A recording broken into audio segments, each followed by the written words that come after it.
গতকালকে ছিল শুক্রবার, বারান্দার পাশে একটা বাড়ির সামনে এইভাবেই রঙ্গন ফুলের মানে ফুটা দেখে, ফুল এমনভাবে ফুটেছে এটা দেখে আমি তো রীতিমতো মুগ্ধ। আসলে আমি বারান্দায় গিয়ে অপেক্ষা করছিলাম আমাদের ডেলিভারি ভাইয়ের জন্য, কারণ আমি তন্নিস কিচেন থেকে শুক্রবারের জন্য সবার জন্য একটা ডালা অর্ডার করেছি। তো যাক, দাঁড়িয়ে থাকতে থাকতে দেখলাম ভাইটা চলে এসেছে। তো আমি ওনাকে ডাক দিয়ে বললাম যে এই যে উপরে।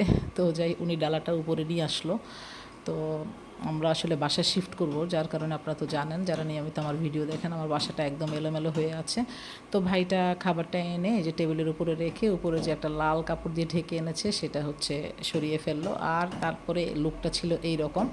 তারপরে এই যে আমার ছেলে, আমার মা, আমার বোনের ছেলে সবাই এত বড় ডালা খাবার দেখে তারা তো রীতিমতো মুগ্ধ। তারপরে এই ডালাটা ওপেন করার পরে তো অসাধারণ 2টা চিকেন রোস্ট ছিল। আর আমি অর্ডার করেছিলাম কাচ্চি, সাথে ছিল কাবাব, তারপরে আলু বড় বড় পিস ছিল, আর ডিম। তো এটা 8 জনের একটা ডালা। তো খাবারটার কথা আর কি বলবো, অসাধারণ। ধন্যবাদ তন্নিস কিচেনকে।